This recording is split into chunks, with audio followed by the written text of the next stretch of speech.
Tercera parte. Discurso de Pablo Neruda, pronunciado en Estocolmo en el acto de aceptación del Premio Nobel de Literatura en 1971. Dice Pablo Neruda: mi discurso será una larga travesía, un viaje mío por regiones lejanas y antípodas, no por eso menos semejantes al paisaje y a las soledades del norte. Hablo del extremo sur de mi país. Tanto y tanto nos alejamos los chilenos hasta tocar con nuestros límites el Polo Sur, que nos parecemos a la geografía de Suecia, que roza con su cabeza el norte nevado del planeta. Por allí, por aquellas extensiones de mi patria, donde me condujeron acontecimientos ya olvidados en sí mismos, tuve que atravesar los Andes buscando la frontera de mi país con Argentina. Grandes bosques cubren como un túnel las regiones inaccesibles y como nuestro camino era oculto y vedado, aceptábamos tan solo los signos más débiles de la orientación. No había huellas, no existían senderos, y con mis 4 compañeros a caballo buscábamos en ondulante cabalgata, eliminando los obstáculos de poderosos árboles, imposibles ríos, roqueríos inmensos, desoladas nieves, adivinando más bien el derrotero de mi propia libertad. Los que me acompañaban conocían la orientación, la posibilidad entre los grandes follajes, pero para saberse más seguros, montados en sus caballos, marcaban de un machetazo aquí y allá las cortezas de los grandes árboles, dejando huellas que los guiarían hasta el regreso, cuando me dejaran solo con mi destino. Cada uno avanzaba, embarcado en aquella soledad sin márgenes, en aquel silencio verde y blanco. Los árboles, las grandes enredaderas, el humus depositado por centenares de años, los troncos semiderribados, que de pronto eran una barrera más en nuestra marcha. Todo era a la vez una naturaleza deslumbradora y secreta, y a la vez una creciente amenaza de frío, nieve, persecución. Todo se mezclaba: la soledad, el peligro, el silencio y la urgencia de mi misión. A veces seguíamos una huella delgadísima, dejada quizás por contrabandistas o delincuentes comunes fugitivos, e ignoramos si muchos de ellos habían perecido, sorprendidos de repente por las glaciales manos del invierno, por las tormentas tremendas de nieve que, cuando en los Andes se descargan, envuelven al viajero, lo hunden bajo 7 pisos de blancura. A cada lado de la huella contemplé en aquella salvaje desolación algo como una construcción humana. Eran trozos de ramas acumulados que habían soportado muchos inviernos. Vegetal, ofrenda de centenares de viajeros. Altos túmulos de madera para recordar a los caídos. Para hacer pensar en los que no pudieron seguir y quedaron allí para siempre debajo de las nieves. También mis compañeros cortaron con sus machetes las ramas que nos tocaban las cabezas y que descendían sobre nosotros desde la altura de las coníferas, inmensas, desde los robles cuyo último follaje palpitaba antes de las tempestades del invierno. Y también yo fui dejando en cada cúmulo un recuerdo, una tarjeta de madera, una rama cortada del bosque para adornar las tumbas de uno y otro de los viajeros desconocidos. Teníamos que cruzar un río. Esas pequeñas vertientes nacidas en las cumbres de los Andes se precipitan, descargan su fuerza vertiginosa y atropelladora, se toman en cascadas, tornan en cascadas, rompen tierras y rocas con la energía y la velocidad que trajeron de las alturas insignes. Pero esa vez encontramos un remanso, un gran espejo de agua, un vado. Los caballos entraron, perdieron pie y nadaron hasta la otra ribera. Pronto mi caballo fue sobrepasado casi totalmente por las aguas. Yo comencé a mecerme sin sostén. Mis pies se afanaban al garete mientras la bestia pugnaba por mantener la cabeza al aire libre. Así cruzamos y apenas llegamos a la otra orilla, los vaqueros, los campesinos que me acompañaban, me preguntaron con cierta sonrisa: ¿tuvo miedo? Mucho. Creí que había llegado mi última hora, dije. Íbamos detrás de usted con el lazo en la mano, me respondieron. Ahí mismo, agregó uno de ellos, cayó mi padre y lo arrastró la corriente. No iba a pasar lo mismo con usted.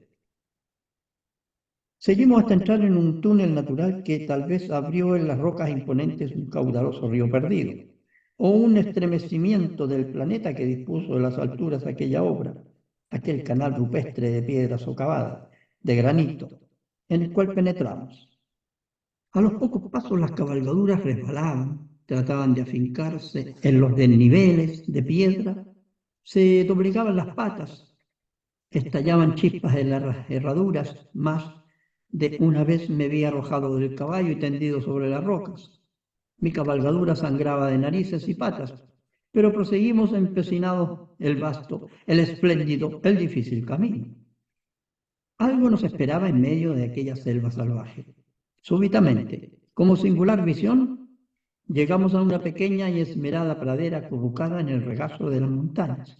Agua clara, prado verde, flores silvestres, rumor de ríos y el cielo azul arriba, generosa luz ininterrumpida por ningún follaje.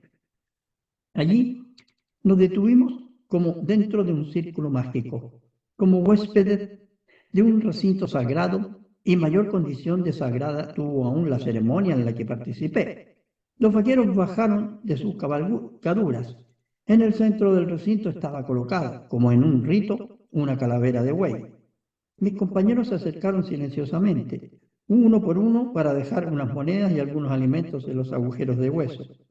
Me uní a ellos en aquella ofrenda destinada a toscos Ulises extraviados, a fugitivos de todas las raleas que encontrarían pan y auxilio en las órbitas del toro muerto. Pero no se detuvo en este punto la inolvidable ceremonia.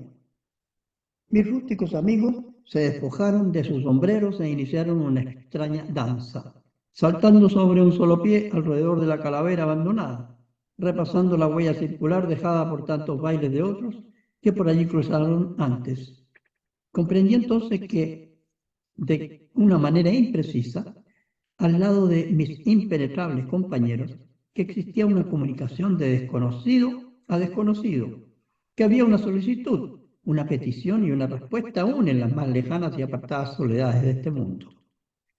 Más lejos, ya a punto de cruzar las fronteras que me alejarían por muchos años de mi patria, llegamos de noche a las últimas gargantas de las montañas.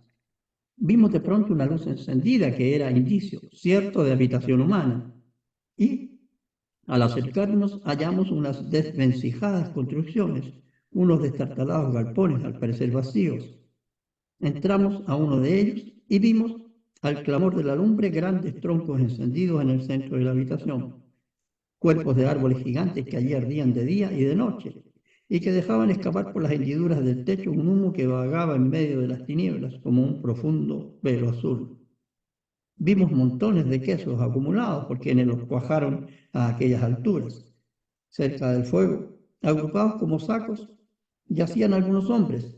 Distinguimos en el silencio las cuerdas de una guitarra y las palabras de una canción, que, naciendo de las brasas y de la oscuridad, nos traía la primera voz humana que habíamos topado en el camino. Era una canción de amor y de distancia, un lamento de amor y de nostalgia dirigido hacia la primavera lejana, hacia las ciudades de donde veníamos, hacia la infinita extensión de la vida. Ellos ignoraban quiénes éramos, ellos nada sabían del fugitivo, ellos no conocían mi poesía ni mi nombre, o lo conocían, nos conocían. El hecho real fue que junto a aquel fuego cantamos y comimos, y luego caminamos dentro de la oscuridad hacia unos cuartos elementales. A través de ellos pasaba una corriente termal, agua volcánica, donde nos sumergimos, calor que se desprendía de las cordilleras y nos acogió en su seno. Chapoteamos gozosos, cavándonos y limpiándonos del peso de la inmensa cabalgata. Nos sentimos frescos, renacidos, bautizados, cuando al amanecer emprendimos los últimos kilómetros de jornada que me separaría de aquel eclipse de mi patria. Nos alejamos cantando sobre aquellas mientras cabalgaduras, plenos de un aire nuevo, de un aliento que nos empujaba al gran camino del mundo que me estaba esperando. Cuando quisimos dar, lo recuerdo vivamente, a los montañeses algunas monedas de recompensa por las canciones, por los alimentos, por las aguas termales, por el techo, y los techos vale decir por el inesperado amparo que nos salió al encuentro, ellos rechazaron nuestro ofrecimiento sin un ademán. Nos habían servido y nada más, y en ese nada más, en ese silencio, silencioso, nada más había, muchas cosas subentendidas, tal vez el reconocimiento, tal vez los mismos sueños. Señoras y señores, yo no aprendí en los libros ninguna receta para la composición de un poema, y no dejaré impreso a mi vejez ni siquiera un consejo, modo o estilo para que los nuevos poetas reciban de mí alguna gota de supuesta sabiduría.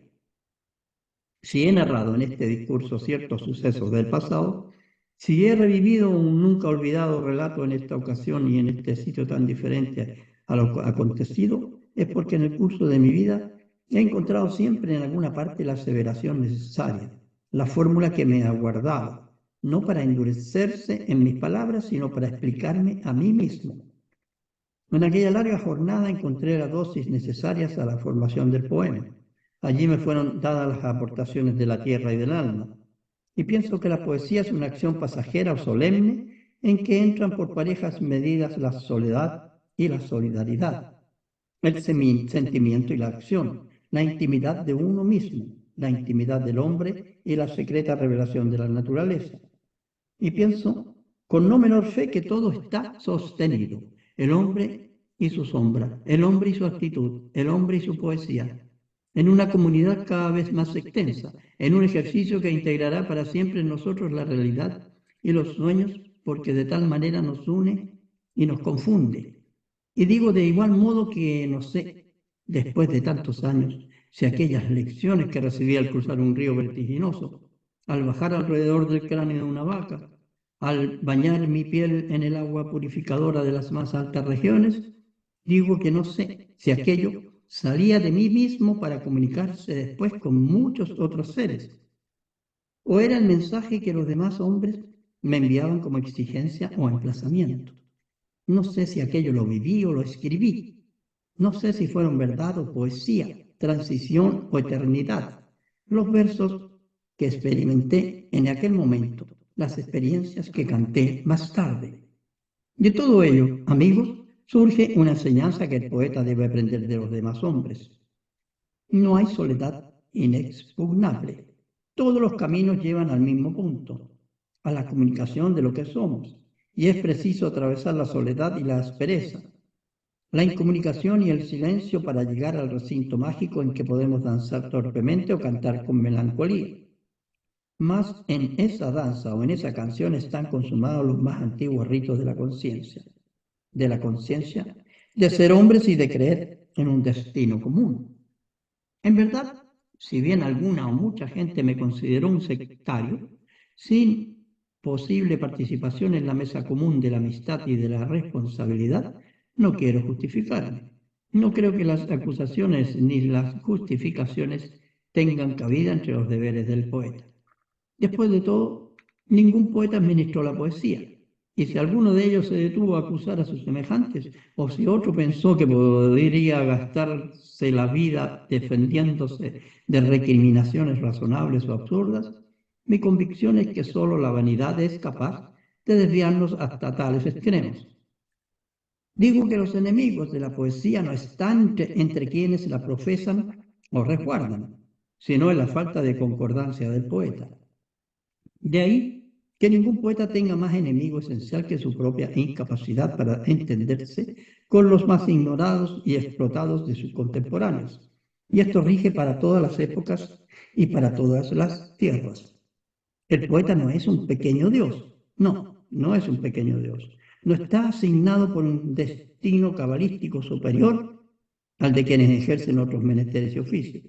A menudo expresé que el mejor poeta es el hombre que nos entrega el pan de cada día, el panadero más próximo, que no se cree Dios. Él cumple su majestuosa y humilde faena de amasar, meter al horno, dorar y entregar el pan de cada día, con una obligación comunitaria. Y si el poeta llega a alcanzar esa sencilla conciencia, podrá también la sencilla conciencia convertirse en parte de una colosal artesanía, de una construcción simple o complicada, que es la construcción de la sociedad, la transformación de las condiciones que rodean al hombre, la entrega de la mercadería, pan, verdad, vino, sueños.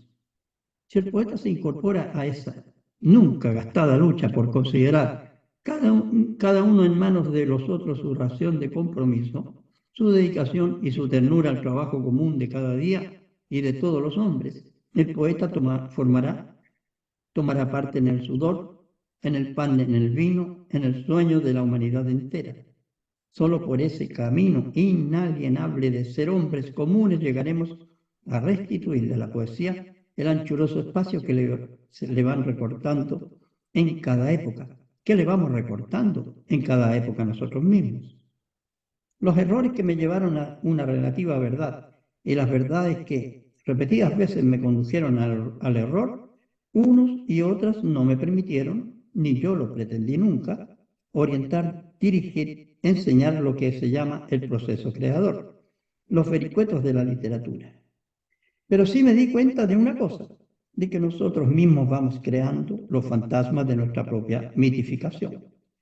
De la argamasa de lo que hacemos o queremos hacer, surgen más tarde los impedimentos de nuestro propio y futuro desarrollo.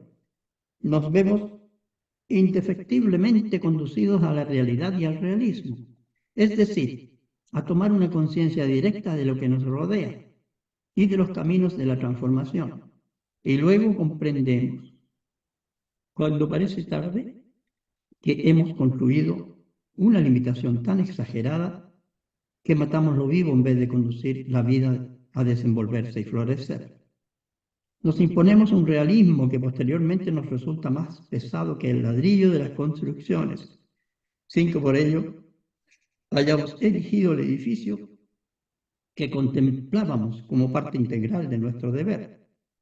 Y en sentido contrario, si alcanzamos a crear el fetiche de lo incomprensible o de lo comprensible para unos pocos, el fetiche de lo selecto y de lo secreto, si suprimimos la realidad y las degeneraciones realistas, nos veremos de pronto rodeados de un terreno imposible, de un tembladeral de hojas, de barro, de nubes, en que se hunden nuestros pies y nos ahoga una incomunicación opresiva. En cuanto a nosotros en particular, escritores de la vasta extensión americana, escuchamos sin tregua el llamado para llenar ese espacio enorme con seres de carne y hueso. Somos conscientes de nuestra obligación de pobladores y al mismo tiempo que nos resulta esencial el deber de una comunicación crítica en un mundo deshabitado y, no por deshabitado, menos lleno de injusticias, castigos y dolores. Sentimos también el compromiso de recobrar los antiguos sueños que duermen en las estatuas de piedra, en los antiguos monumentos destruidos, en los anchos silencios de pampas planetarias, de selvas espesas, de ríos que cantan como truenos. Necesitamos colmar de palabras los confines de un continente mudo y nos embriaga esa tarea de fabular y de nombrar. Tal vez esa sea la razón determinante de mi humilde caso individual y en esa circunstancia mis excesos, o mi abundancia, o mi retórica, no vendrían a ser sino actos, los más simples, del menester americano de cada día. Cada uno de mis versos quiso instalarse como un objeto palpable. Cada uno de mis poemas pretendió ser un instrumento útil de trabajo. Cada uno de mis cantos aspiró a servir en el espacio como signos de reunión donde se cruzaron los caminos o como fragmentos de piedra o de madera en que alguien, otros, los que vendrán, pudieran depositar los nuevos signos. Extendiendo estos deberes del poeta en la verdad o en el error, hasta sus últimas consecuencias, decidí que mi actitud dentro de la sociedad y ante la vida debía ser también humildemente partidaria. Lo decidí viendo gloriosos fracasos, solitarias victorias, derrotas deslumbrantes. Comprendí, metido en el escenario de las luchas de América, que mi visión humana no era otra sino agregarme a la extensa fuerza del pueblo organizado. Agregarme con sangre y alma, con pasión y esperanza, porque solo de esa henchida torrentera pueden nacer los cambios necesarios a los escritores y a los pueblos. Y aunque mi posición levantara o levante objeciones amargas o amables, lo cierto es que no hay otro camino para el escritor de nuestros anchos y crueles países, si queremos que florezca la oscuridad. Ni pretendemos que los millones de hombres que aún no han aprendido a leernos ni a leer, que todavía no saben escribir ni escribirnos, se establezcan en el terreno de la dignidad, sin la cual no es posible ser hombres integrales. Heredamos la vida lacerada de los pueblos que arrastran un castigo de siglos, pueblos los más endémicos, los más puros, los que construyeron con piedras y metales torres maravillosas, milagrosas, alhajas de fulgor deslumbrantes, pueblos que de pronto fueron arrasados y enmudecidos por las épocas terribles del colonialismo que aún existe. Nuestras estrellas primordiales son la lucha y la esperanza, pero no hay lucha ni esperanza solitarias. En todo hombre se juntan las épocas remotas, la inercia, las pasiones, las urgencias de nuestro tiempo, la velocidad de la historia. Pero, ¿qué sería de mí si yo, por ejemplo, hubiera contribuido en cualquier forma al pasado feudal del gran continente americano? ¿Cómo podría yo levantar la frente, iluminada por el honor que Suecia me ha otorgado, si no me sintiera orgulloso de haber tomado una mínima parte en la transformación actual de mi país? Hay que mirar el mapa de América, enfrentarse a la grandiosa diversidad, a la generosidad cósmica del espacio que nos rodea, para entender que muchos escritores se niegan a compartir el pasado de aprobio y de saqueo de oscuros dioses que oscuros dioses destinaron a los pueblos americanos. Yo escogí el difícil camino de una responsabilidad compartida y, antes de reiterar la adoración hacia el individuo como sol central del sistema, preferí entregar con humildad mi servicio a un considerable ejército, que a trechos puede equivocarse, pero que camina sin descanso y avanza cada día enfrentándose tanto a los anacrónicos recalcitrantes como a los infatuados impacientes. Porque creo que mis deberes de poeta no solo me indicaban la fraternidad con la rosa y la simetría, con el exaltado amor y con la nostalgia infinita, sino también con las ásperas tareas humanas que incorporé a mi poesía. Hace hoy, 100 años exactos, un pobre y espléndido poeta, el más atroz de los desesperados, escribió esta profecía. L'aurore d'armet d'una ardent patience nous entornó aux espléndices piles. Al amanecer, armados de una ardiente paciencia, entraremos a las espléndidas ciudades. Yo creo que esa profecía de Rimbaud, el vidente, yo vengo de una oscura provincia, de un país separado de todos los otros por la tajante geografía. Fui el más abandonado de los poetas y la poesía fue regional, dolorosa y lluviosa. Pero tuve siempre confianza en el hombre, no perdí jamás la esperanza. Por eso tal vez he llegado hasta aquí con mi poesía y también con mi bandera. En conclusión, debo decir a los hombres de buena voluntad, a los trabajadores, a los poetas que el entero porvenir fue expresado en esa frase de Rimbaud, solo con una ardiente paciencia conquistaremos la espléndida ciudad que dará luz, justicia y dignidad a todos los hombres. Así la poesía no habrá cantado en vano. Con la luz de otras vidas vivirán otras vidas en mi canto. Pablo Neruda.